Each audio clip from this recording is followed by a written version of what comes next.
Can you talk about the time it takes, right? So obviously we got the first step, we get the attorney, we did the search.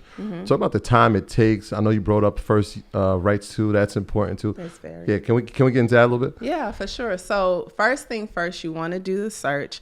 And, you know, a lot of times it's important you do a search not only with the USPTO.gov, but also to see who is using the trademark in the marketplace or whatever, because common law rights can fall into play as well. But then once we do the search, we actually will issue an opinion letter with the search results. We'll go through the opinion letter. You know, one thing that I think is very different about our firm, aside of the fact of it probably being, you know, Black owned by me, the female. But one thing we do is we counsel and advise our clients based on the search results. Not a lot of people do that. They do the research and they just file the application, or they don't, right? We tell our clients, and also too, if we see challenges, we create strategy on how we can possibly win a trademark, especially if the client already has invested thousands of dollars into the brand. But once we do that, we get it on file. Now, here's the thing. The trademark application used to take about 3 to 4 months for the government to review it.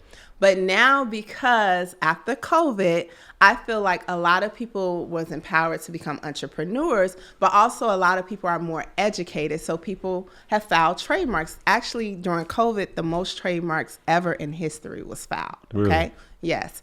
And so, now it has pushed the government review time back to actually 8 to 9 months. So now it takes them 8 to 9 months just to review the application.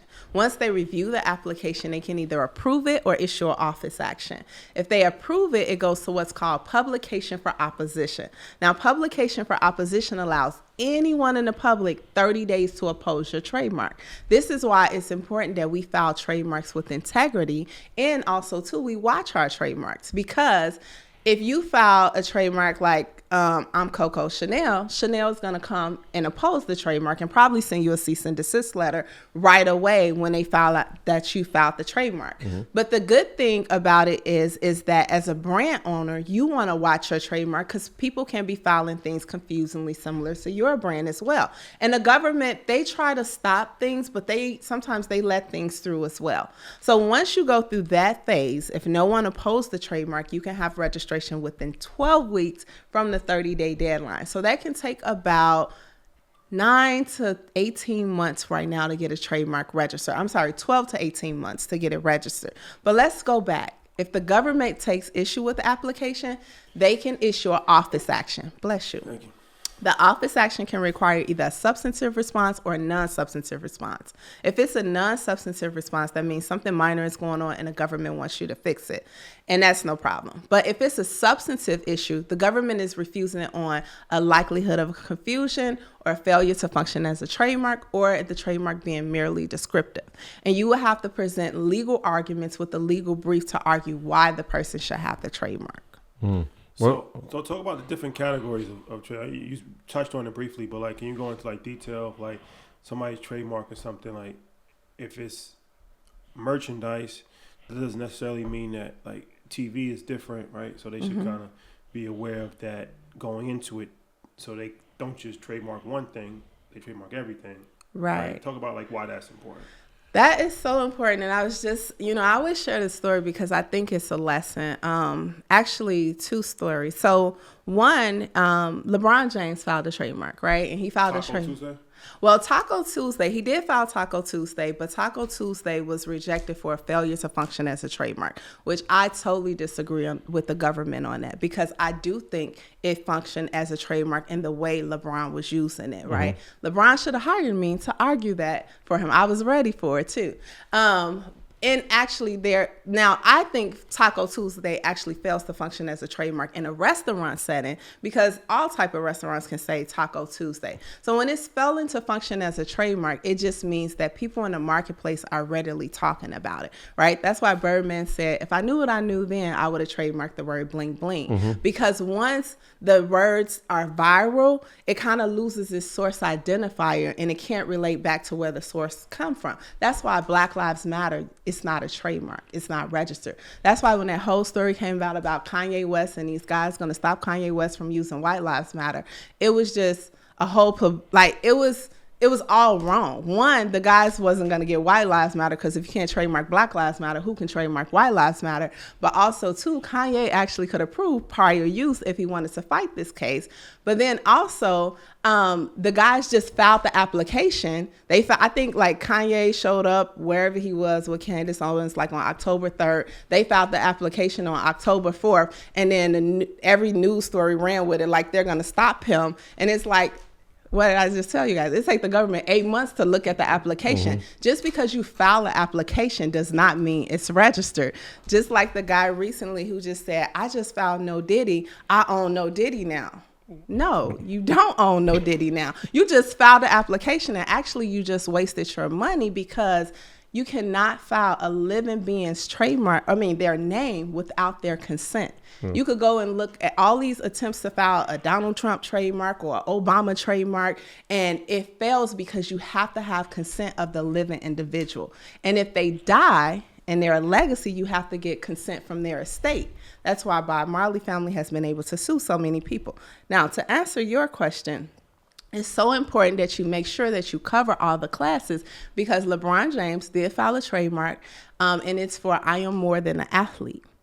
And the trademark office actually approved it. Well, there is actually a trademark that's registered for more than an athlete, right? Now it's from a nonprofit organization and it looks like, well, they did it themselves, right? And so their trademark was actually registered. So then here comes LeBron James in one class though. They registered in one class. LeBron James then files the trademark in all these other different classes, right? And the trademark office approved it because remember I told you certain trademarks can coexist in the marketplace. Well, now that person is trying to sue LeBron James for $33 million, right? But does the registration support the $33 million claim? And I don't know what happened, but it looks like the person may have thought when they filed their application that they were also covering apparel because it says charitable services for selling like t-shirts, right? And they filed it for service class, but apparel actually falls in a different class. So it's so very important. Actually, out of the 45 classes, 1 through 34 is products, and then 35 through 45 is services. So it's very important that you understand these nuances so you can know how to fully cover yourself. Yeah, educational services, business services, and they'll kill me if I didn't say that Bling Bling is Lil Wayne's word. Oh, shout out to Wayne. Yeah. So it's Lil Wayne. Well, I just know Birdman said it. So yeah, but see, it lacks the source, right? Exactly. He was tight about it that he didn't trademark it, but yeah. But even because I wanted. I just got one quick question about that. It's related. Before we switch topic, if somebody does trademark Bling Bling, right, or somebody does trademark No Diddy or Pause, something like that, like. How do you really make money from that? That's what I was always curious about. Like, let's say you actually were able to trademark it. People are going to say it all day, every day, right? You're not going to be able to physically get paid for any time somebody says that, right? So does it really even mean anything if somebody did trademark it? So what it would mean, so for instance, if, No Diddy is, it can't happen. But say, for instance, it could happen. And he could put it on T-shirts, right? And he could start selling T-shirts and apparel. Now he can stop anyone from selling T-shirts. You can't stop us from saying No Diddy out our mouth, though, right? So it's not like you own the power of the word, but you own it as it relates to that particular class. So, like, let's use Bling Bling. If somebody tries to put that in an ad for a commercial, that would be a situation where you could put a cease and desist, or you could have royalties paid, or how would that work? So it will depend how they are using it, right? Okay. Because if they're using like Bling Bling, but they're using like the copywritten music that, Cash Money created, right? Yeah. Then that will be like they have to get clearance on the copyright and things like that. But maybe if they're getting a whole different person saying Bling Bling and they're saying it in a different manner, that comes up to a question because is it in the public domain? Right? So it depends on how they're using it. Just like with this AI stuff, right? As it relates to AI,